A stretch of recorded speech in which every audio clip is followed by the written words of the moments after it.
It's a sign of your commitment to our democracy to come for a conversation like this today. This is a particularly important topic, not just for the Miller Center Board, but for the country. We have been essentially at war for 17 years now, since 9/11. And it was in the context of those ongoing wars that the Miller Center's work on war powers became so important. Tim's going to talk for a few minutes about the status of these conversations in Washington, and then we'll have a conversation with John Jeffries. John was the dean of the law school at UVA for many years, still a professor of law, including constitutional law. And what we'll talk about is how research and convening here at the university can affect public policy issues. But first, I want you all to thank and give a warm Charlottesville welcome to Senator Tim Kaine. Thank you so much. Well, thank you very much. Thank you to Bill, my longtime friend. It's so good to be back at the university. I'm looking forward to the discussion with John. And I do also want to specifically say to Governor Reliles, Jerry, a great friend, a great mentor. It's wonderful to have you here because you really helped get this ball rolling. The Miller Center is very key to this discussion and has been critical to my own thinking about the topic. And since I'm one of only 2 senators that serve on both the Armed Services and the Foreign Relations Committee, the War Committee and the Diplomacy Committee, I have been able to use the research that's been done here at the Miller Center to really develop an expertise in the Senate where I'm sort of the go-to person on the right roles of Congress and the Congress and the executive on war, peace, and diplomacy, and not just war making. I wrote with Bob Corker of Tennessee the bill that required President Obama to bring the Iran nuclear deal to Congress. So whether it's a diplomatic discussion or a discussion about war making, the Miller Center work has helped me come up to speed in my committees. And I have a personal stake. I'm the only senator at this moment with a child in the military. My oldest son is an infantry commander in the Marine Corps. So this matters a lot to me personally. And I'm on the committees now where I can take advantage of what the Miller Center has done to make a difference. Conceptual challenge. What's the role of Congress? What's the role of the President? Well, the framers, most of whom, though not all, were Virginians, had a very clear view of this, and a revolutionary view, still revolutionary. They decided that it should be Congress that declares war. War in 1787 globally was for the executive. In fact, it still is that way in most places. War is for the executive. Kings, emperors, monarchs, sultans, popes initiate wars. And that was the case in human history in 1787. But the framers decided we want it to be very different. We don't want the initiation of war to be by executive. Madison said in a letter to Jefferson a few years after the Constitution was done, our Constitution supposes what the history of all governments demonstrate, that it is the executive most interested in war and thus most prone to it. For this reason, we have, with studied care, placed the question of war with the legislature. Article 1, Congress declares war. Congress also has budgetary power. However, it would be a disaster to have 535 commanders-in-chief. I mean, it would be a disaster. So Article 2 gives the President the power to be commander-in-chief. Congress initiates. The President, once initiated, is the manager together with military leadership. That was the original deal. There was one little gray area that the framers understood. What if the United States is attacked? Congress initiates war, but what if we're attacked and members of Congress live in Montpelier, Vermont? It takes a long time to ride by horseback to Washington, and there's no internet, and you can't do anything by phone either. So if there's an attack on the United States, the understanding was always that the President as Commander-in-Chief could defend the United States without asking Congress. States versus non-states. This is a challenge. A state is easy to define. It's got a geography. It's got a name. Most states today are following Geneva War Conventions. Non-state terrorists, not quite so easy to define. How to wage a war against a non-state group that splinters, that changes its name, that doesn't respect Geneva Conventions, that doesn't respect geography. Now, it's not a completely new challenge. One of the first challenges Mr. Jefferson had to deal with as president, dealing with war, were the Barbary pirates. And then a last conceptual challenge, what is war? Missiles falling, bombs falling, troops entering, that's war. How about cyber attacking an election? How about cyber attacking a power grid? How about cyber attacking a financial system? What is war? How about a drone that's operated with no human being 1,000 miles from the theater of battle, but somebody sitting with a joystick in a windowless office compound near Las Vegas? President Trump, last Friday night, launched missile strikes against Syria to punish Syria for violating Geneva Conventions and using chemical weapons against their civilians. Is it an outrageous act of barbarity? Yes. Is it an international war crime? Yes. Is there a moral cause to use military action to stop it? Yes. But I think it was completely and inalterably illegal. It's illegal because he didn't come to Congress. What is their legal justification for a war against Syria? I've said a war against Syria. Some have said, oh, missile strikes, that's not a war. Hey, if another nation rained missiles down on us, would we think it was a war? We'd think it was a war. We wouldn't call it like graffiti or something. We would say, if you're launching missiles against us, that's a war. And if we would think it's a war if they did it against us, then it's a war if we do it against somebody else. The administration doesn't claim that the 2001 or 2002 authorization allow. What the president says is, this is his legal authorization. I have the power as commander-in-chief under Article 2 to protect America's vital interests. He makes no claim that we are under imminent threat of attack, no claim that Syria means us ill, just I have the power to act unilaterally without Congress to protect important U.S. interests. That is completely legally wrong. Because if the president could say, I can always act without Congress if it's about an important U.S. interest, then you've completely wiped out the congressional war-making power. What am I doing about it? Two things, and then we'll get into the discussion. First, I have used the Miller Center's work. I mean, not only used, I mean, just copied. I don't think I changed a comma.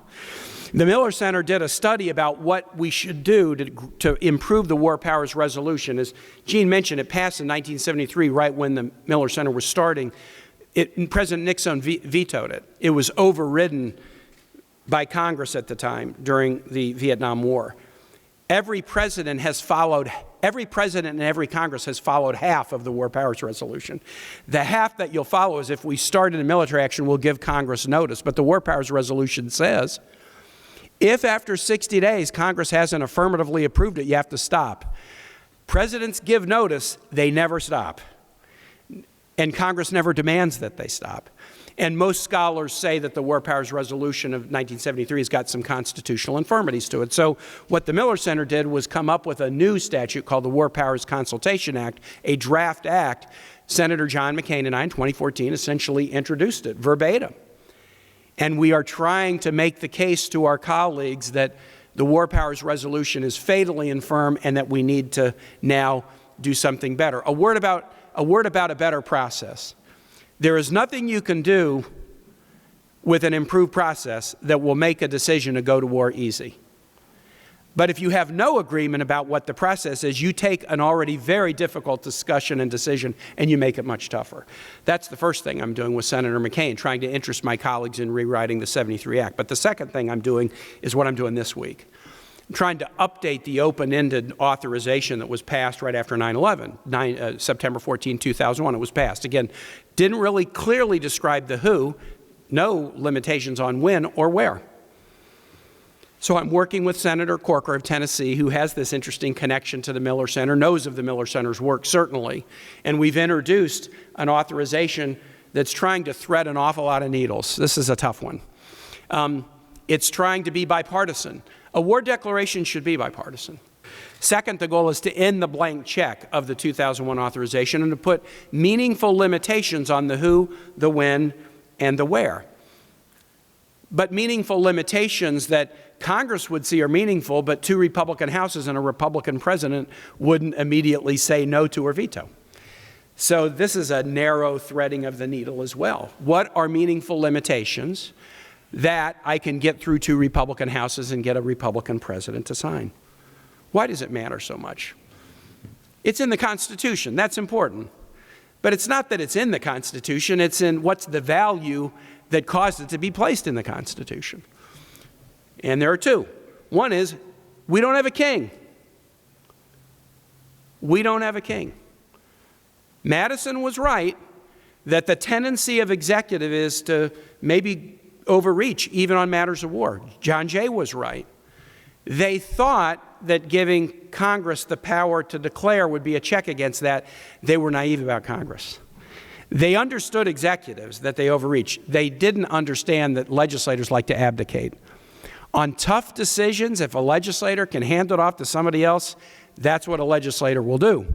And whether Congress has been Whig or Federalist or Republican or Democrat, actually pretty much since 1787, Congress has tended to let presidents do stuff that are in the Article I lane in the matter of war with this attitude, well, if it works out well, Mr. President, we were with you all the time. And if it works out badly, Mr. President, how dare you do that? The second value is even more important. The people who serve, the troops. Could there be a greater public immorality than to order troops to risk their lives in a mission when Congress has said, well, geez, we'd rather not vote on this because, man, it might hurt our polls. And I might lose an election over this. The whole idea of this structure is to require a debate. The debate then educates the American public about what's at stake. Require a vote. The vote is the legislative, the people's branch imprimatur on this national mission is really worth it. And if you have that debate in front of the people, and then you put that imprimatur on it, then yes, people who are in the military, now in all volunteer military, you kind of knew what you were signing up for. We can now order you to risk your life, your health, the health and life of others, to kill or be killed, to injure, to suffer not only the wounds of a battle, but maybe post-traumatic stress or mental health issues for the rest of your life. If we're going to order you to do that, there ought to have been a discussion about it, and there ought to have been a vote so that the people's elected legislative has said the mission is in the national interest. The Constitution is important, but it's the value of only order your troops to risk their lives in a mission that has the imprimatur of the American public through the legislative branch is why it's really important. So that's a little bit about what I'm up to. John, you want to sit and have a discussion? All right, thanks. Thank you again for not only working with Miller Center materials, but essentially just taking what we said and just moving forward with it without changing anything. And I want to get into why that was important to do through the lens of John Jeffries, who was the co-director. Our Constitution is the oldest document of its sort in the world today. We are the oldest country under continuous government under an original document of that sort. But it is, in respects, obsolete. It has the Army and the Navy. It didn't mention the Air Force. Well, that hasn't proved to be too difficult. We have the legislative, the executive, and the judiciary. It didn't say anything about what scholars today call the administrative state, the huge administrative bureaucracy. And that has been a very difficult series of relations to work out.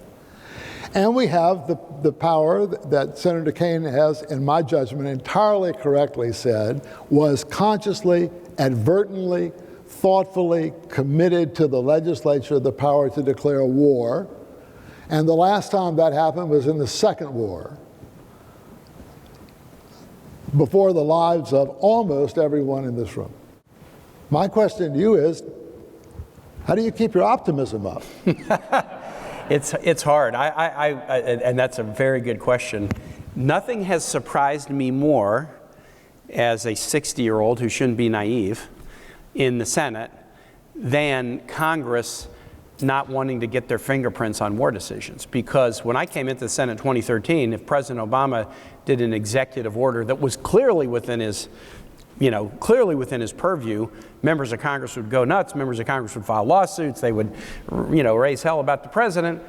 And so when the president wants to put U.S. military action into an engagement in Libya in 2011 or against ISIS in 2014, you would think that the power that, boy, if you cared about that executive order, you would really care about the power to declare war. You would jealously guard it. You wouldn't let a president do it, especially Republicans who were fighting President Obama on everything. No, they were perfectly comfortable with, in fact, they really preferred if President Obama would do these things on their own without a vote. The thing that's given me a little bit of hope is I have picked up some great supporters, and they're a really motley bunch.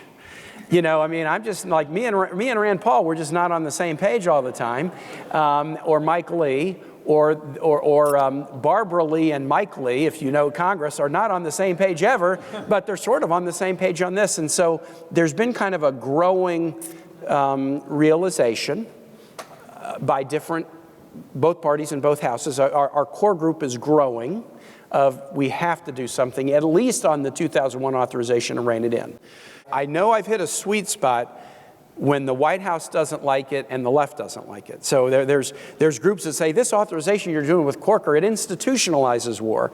And the White House says, we could never accept this. This puts too many strings and restraints on it. So having alienated a little bit on both sides, I know I've hit a sweet spot, but I don't know if my sweet spot is 60 votes or not.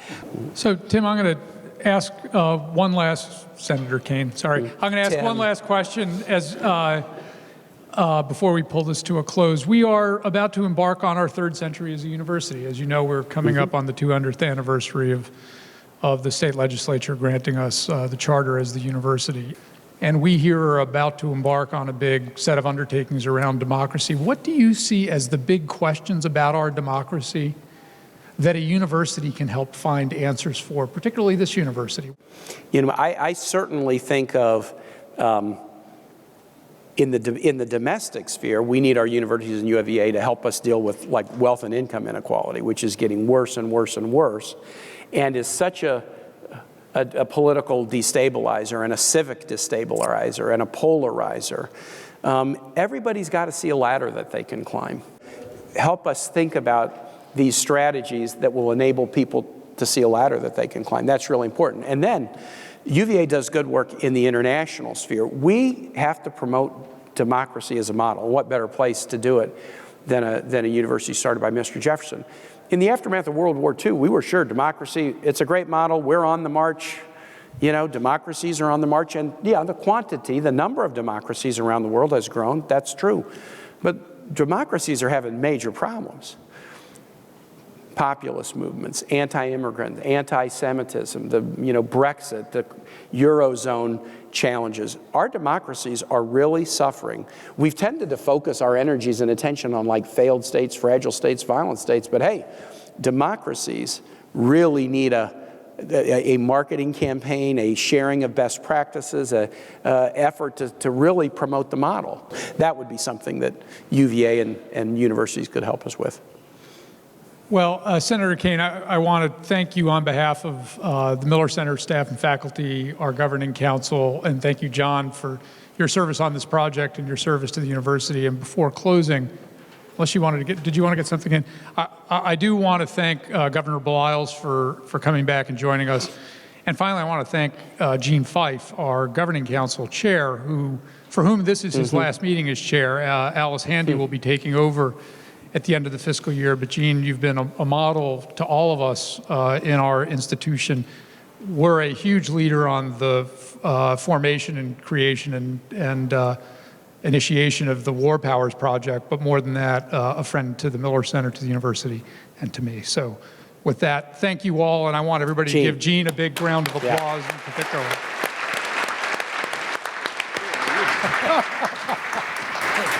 You're really good. Basically.